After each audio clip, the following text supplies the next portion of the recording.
फिर पड़ेगी महंगाई की मार। पेट्रोल डीजल के 80 पैसे लीटर बढ़े दाम। घरेलू गैस सिलेंडर की कीमत में भी 50 रुपए का हुआ इजाफा।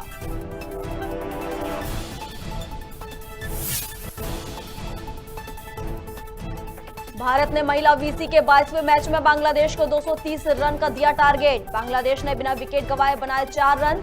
अंतिम 5 ओवर में टीम इंडिया ने बनाए 40 रन। कांकेर में जवान की गोली मारकर हत्या। मृतक नगर सैनिक के पद पर था पदस्थ। नक्सलियों पर हत्या करने का लगाया जा रहा कयास।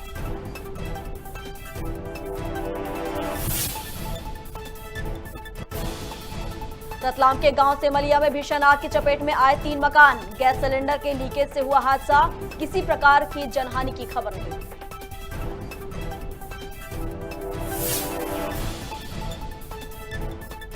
और नागालैंड के कोहिमा के लिए रवाना हुई पन्ना की 2 खिलाड़ी। National cross entry athletics championship में लेंगी हिस्सा।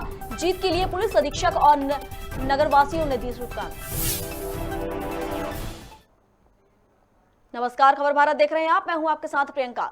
रंगपंचमी का दिन है आज और आप सभी को रंगपंचमी की ढेरों शुभकामनाएं। चलिए अब खबरों की ओर रुख कर लेते हैं, जहां पेट्रोल डीजल के 80 पैसे प्रति लीटर दाम बढ़ गए हैं। वहीं घरेलू गैस सिलेंडर की कीमत में भी 50 रुपए का इजाफा कर दिया गया है। दिल्ली में घरेलू सिलेंडर 939.50 रुपए हो गया है। वहीं 5 किलो वाला एलपीजी सिलेंडर 349 रुपए, 10 किलो वाला 669 रुपए और 19 किलो वाला कमर्शियल सिलेंडर 2003.50 रुपए मिलेगा।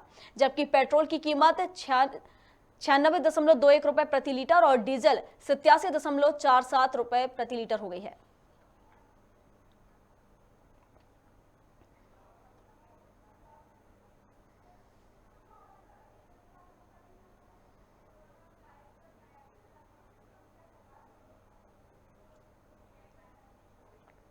भारत ने महिला वीसी के 22वें मैच में बांग्लादेश को 230 रन का टारगेट दिया, जिसके जवाब में बांग्लादेश ने तीसरे ओवर तक बिना विकेट गंवाए 4 रन बनाए। वहीं टीम इंडिया ने अंतिम 5 ओवर में 46 रन बनाए।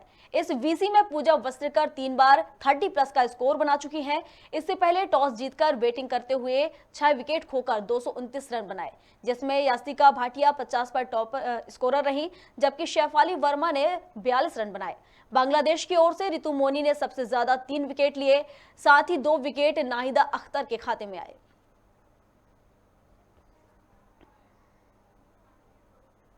कांकेर में जवान संजय कुंजाम की बेरहमी से गोली मारकर हत्या कर दी गई है। बताया जा रहा है कि यह जवान सिविल ड्रेस में आमाबेड़ा के गुमझीर का मुर्गा बाजार देखने गया था। हालांकि हत्या की पुष्टि नहीं हो पाई है। कयास लगाए जा रहे हैं कि नक्सलियों ने जवान को गोली मारी है। दरअसल एक दिन पहले ही नक्सलियों ने कोयलीबेड़ा में एक युवक की हत्या की है, जिसकी अब तक शिनाख्त नहीं हो पाई है। वहीं आमाबेड़ा थाना प्रभारी बीआर ध्रुव ने बताया कि मृतक जवान कांकेर में नगर सैनिक के पद पर पदस्थ था।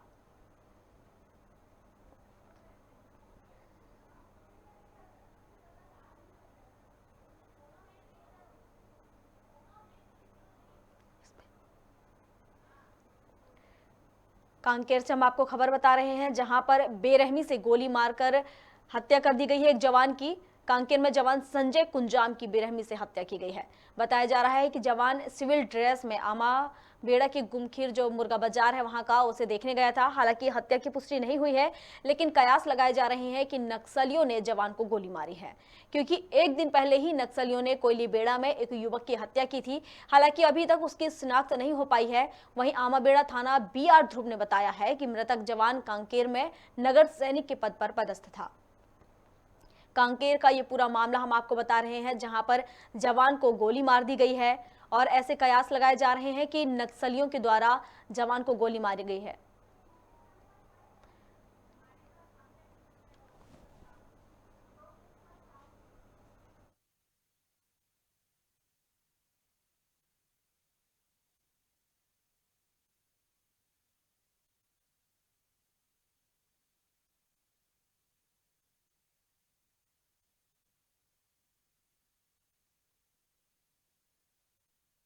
कांकेर से हमारे संवाददाता जुड़ चुके हैं।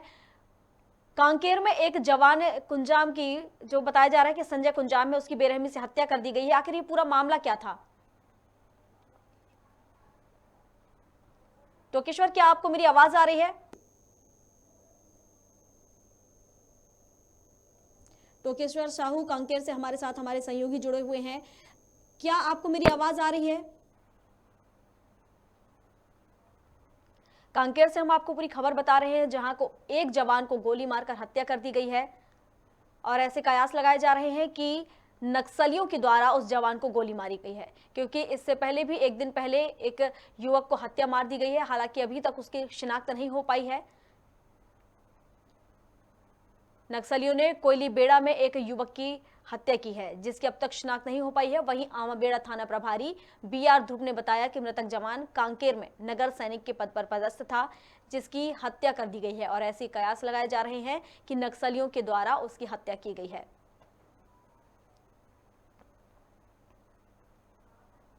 कांकेर से हम आपको खबर बता रहे हैं।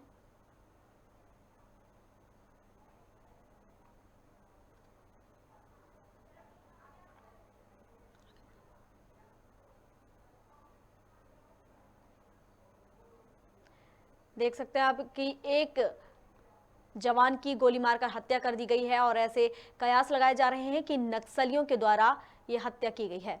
और हमारे साथ हमारे सहयोगी जुड़ चुके हैं कांकेर से, टोकेश्वर साहू। टोकेश्वर, क्या था ये पूरा मामला? एक जवान को गोली मार दी गई है और ऐसे कयास भी लगाए जा रहे हैं कि नक्सलियों के द्वारा गोली मारी गई है।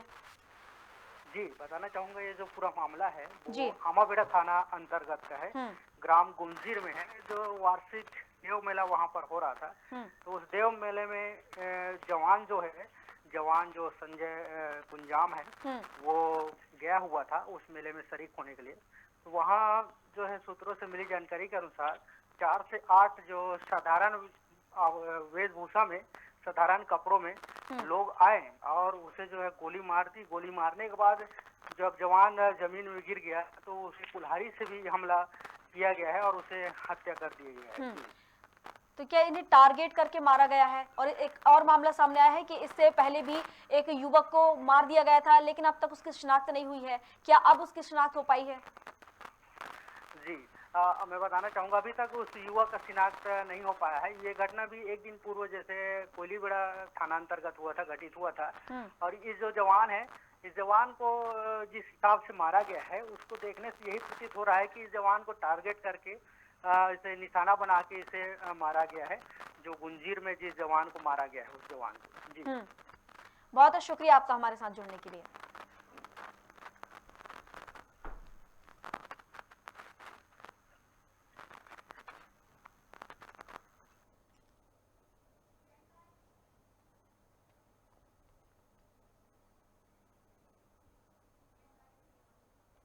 टीकमगढ़ जिले के जतारा जनपद पंचायत अंतर्गत कीटाखेड़ा में आदिवासी के मकान में अज्ञात कारणों के चलते अचानक आग लग गई है, जिससे घर का सामान जलकर खाक हो गया है।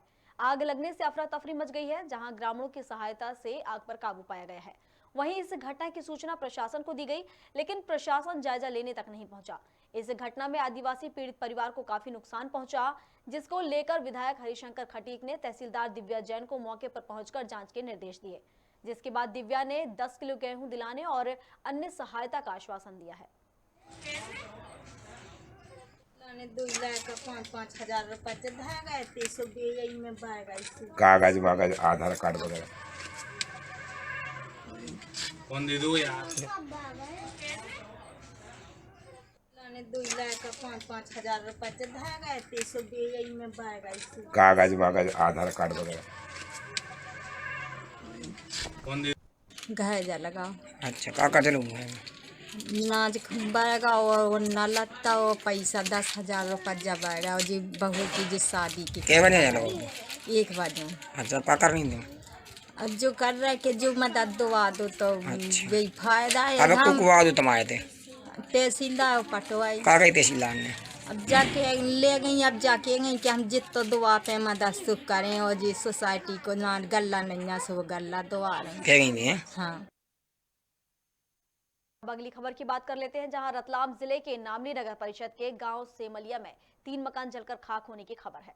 हादसे की वजह से एक मकान में गैस सिलेंडर का लीकेज होना बताया जा रहा है। मिली जानकारी के मुताबिक एक मकान में लगी आग ने विकराल रूप ले लिया और देखते ही देखते कुछ ही देर में 2 और मकानों को अपनी चपेट में ले लिया। बताया जा रहा है कि रतलाम इफ्का फैक्ट्री जावरा सैलाना धामनोद की तकरीबन 10 दमकल सहित 20 से अधिक फायर कर्मियों ने बड़ी मशक्कत के बाद आग पर काबू पाया है।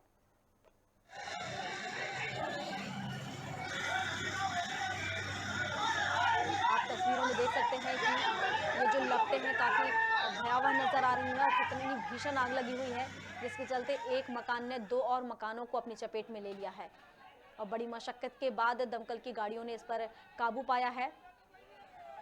बताया जा रहा है कि सिलेंडर लीकेज होने के चलते ये पूरा हादसा हुआ है। वहीं ऐसा भी कयास लगाए जा रहे हैं कि उसने जिस तरीके से विकराल रूप लिया है इस मकान ने, 2-3 मकानों को और चपेट में ले लिया है। हालांकि अभी तक इसमें किसी के झुलसने की कोई खबर नहीं है, लेकिन फिर भी इतनी भीषण आग लगी हुई है। यहाँ पर तस्वीरों में साफ नजर आ रहा है, उनकी लपटें दिखाई दे रही हैं कि किस तरीके से यहाँ पर आग लगी हुई है और बड़ी मशक्कत के बाद दमकल की गाड़ियों ने उस पर काबू पाया है। सिलेंडर लीकेज होने से ये पूरा हादसा हुआ है, जिसके चलते एक मकान में भीषण आग लगी और उस मकान ने 2 और मकानों को अपनी चपेट में ले लिया है। मिली जानकारी कि एक मकान में आग लगी जिसने विकराल रूप लिया और देखते ही देखते उसने 2 और मकानों को अपनी चपेट में ले लिया। चलिए, और रतलाम से हमारे सहयोगी हमारे साथ यशवंत जुड़ चुके हैं। यशवंत, क्या आपको मेरी आवाज आ रही है?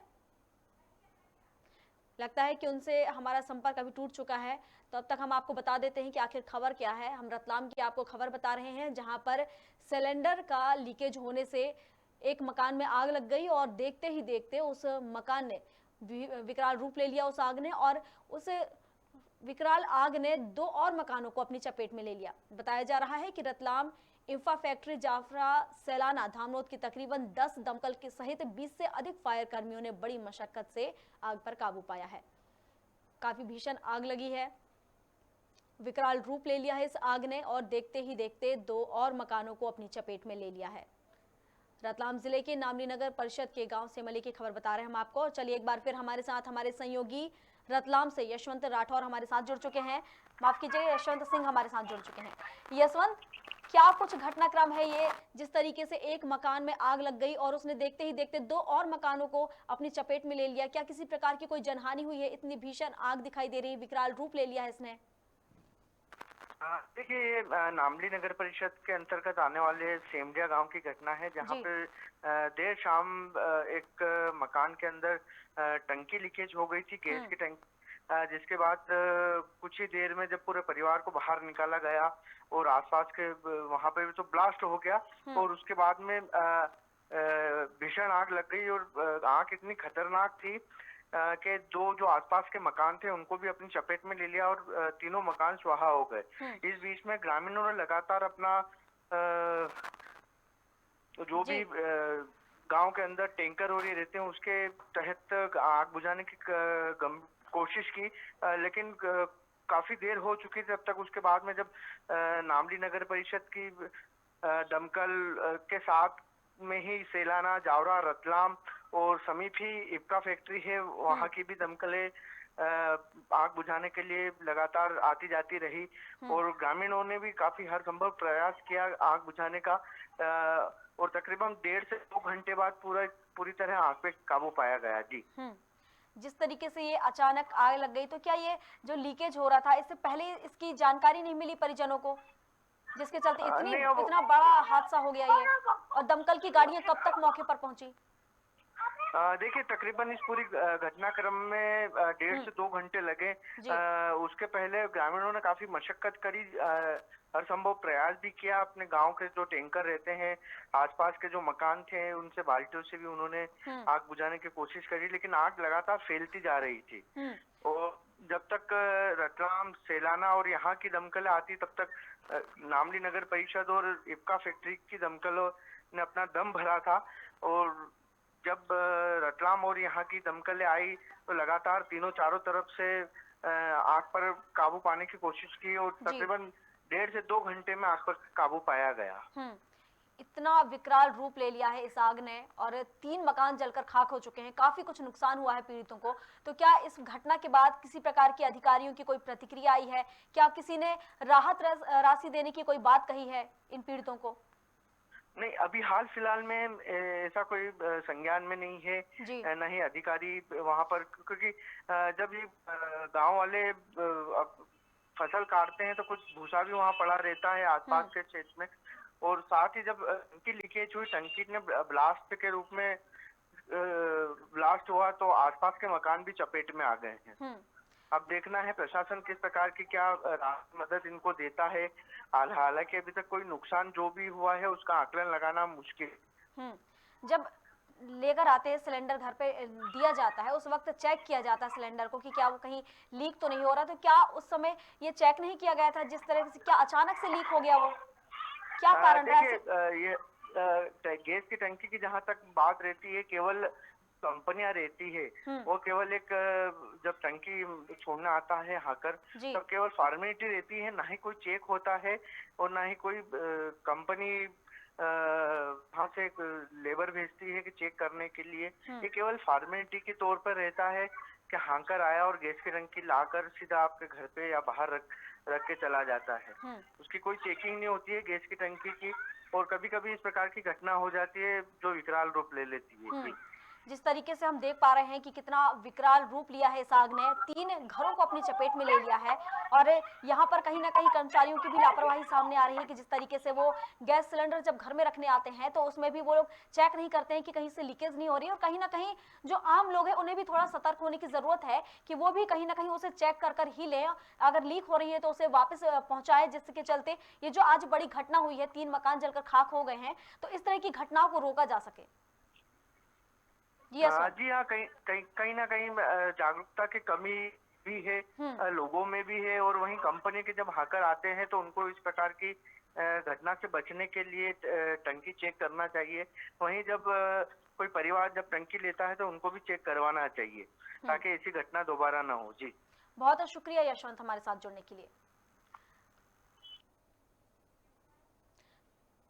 तो आपने देखा कि किस तरीके से ये हादसा हुआ, जहां पर एक आग ने 2 और मकानों को विकराल रूप ले लिया और एक मकान ने 2 और मकानों को अपनी चपेट में ले लिया है। अगर लोग सतर्क होते तो शायद ये हादसा ना हुआ होता। तो आप भी सतर्क रहिए और इस तरह की घटनाओं को होने से बचाइए। चलिए अगली खबर की ओर रुख कर लेते हैं, जहां पन्ना की अन्नू और ममता नागालैंड के कोहिमा में आयोजित होने वाली नेशनल चैंपियनशिप में भाग लेने के लिए रवाना हुई हैं। दोनों बहनें कोहिमा में आयोजित 10 किलोमीटर दौड़ यानी नेशनल क्रॉस एंट्री एथलेटिक्स में भाग लेंगी। अन्नू और ममता की इस सफलता का सभी नगरवासियों ने उन्हें शुभकामनाएं दी हैं और गाजे बाजे के साथ उन्हें रवाना किया है। इस दौरान नेहरू युवा केंद्र के अधिकारी और पुलिस अधीक्षक धर्मराज मीणा भी उन्हें शुभकामनाएं देने के लिए पहुंचे। उन्होंने दोनों बहनों को आशीर्वाद दिया, साथ ही प्रतियोगिता में अच्छा प्रदर्शन करने के भी टिप्स दिए।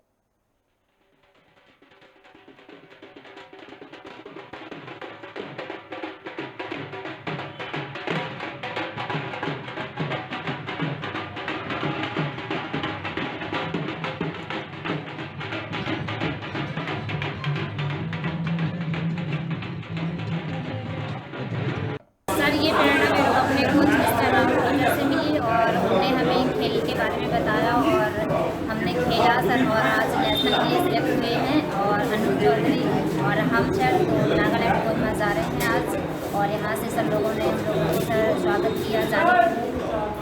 बहुत अच्छा लगा सर, हम कोशिश करेंगे कि इसी तरह और भी आगे करते रहें और हम एक दिन इंडिया का नाम रोशन करें, जिससे हमारे पन्ना जिले के साथ साथ हमारे कोच, हमारे माँ बाप, हमारे पन्ना जिले का नाम हो। और हम ऐसे ही लगातार करते रहेंगे, कोशिश करेंगे कि एक दिन हम इंडिया में इसी तरह इंडिया का नाम रोशन करें। अभी रिसेंटली ओलंपिक हुआ है, ओलंपिक में नीरज को देख के बहुत सारे लोग अपने आप को मोटिवेट किए हैं, और उसके साथ ही साथ बच्चों को प्रेरणा तभी दी जा सकती है जब हमारे पास अच्छा कोच उपलब्ध है, और जो कि हमारे पन्ना जिले का सौभाग्य है कि हमारे बीच में बड़ा अच्छा कोच मौजूद है जो NIS किया हुआ, जो हर वक्त किसी ना किसी नए बच्चों को ट्रेनिंग दे के नए तकनीकों से, नए स्किल से नई प्रतिभा निखार रहा है अपने छोटे से जीवन। तो इनका जो प्रेरणा का स्रोत है, क्योंकि कोई भी प्रेरणा बिना कोच के, बिना गुरु के होती नहीं है, तो सबसे बड़ा सहयोग इनके पीछे जो है वो गुरु का है इनके, और हमारा डिपार्टमेंट इनका हर तरीके से सहयोग कर रहा है। हमारे पन्ना जिले से दोनों बच्चियाँ नागालैंड के कोहिमा में क्रॉस कंट्री रेस में भाग लेने के लिए जा रही हैं, और उन्होंने हमारे ज़िले नहीं बल्कि मध्य प्रदेश का भी प्रतिनिधित्व किया है। और मध्य प्रदेश के खेल भावना से जुड़े हुए प्रत्येक व्यक्ति, ऊना जिले के सभी नागरिकों की शुभकामनाएं इनके साथ में है। राजधानी भोपाल में भाजपा विधायक रामेश्वर शर्मा ने बुलडोजर मामा के पोस्टर लगाए। बता दें कि उस होर्डिंग में लिखा था कि यूपी में बुलडोजर बाबा के बाद एमपी में बुलडोजर मामा। बहन बेटी की इज्जत से जिसने किया खिलवाड़, बुलडोजर पहुंचेगा उसके द्वार।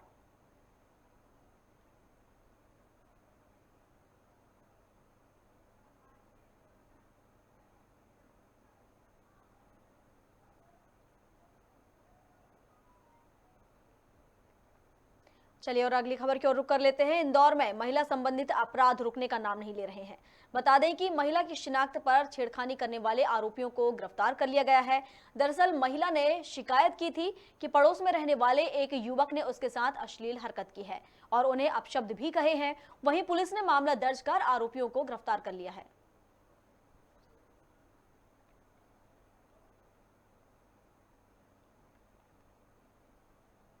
खबर भारत में खबरों का सिलसिला लगातार जारी है। अभी के लिए बस इतना ही। अधिक अपडेट्स के लिए आप बने रहिए हमारे साथ और देखते रहिए खबर भारत।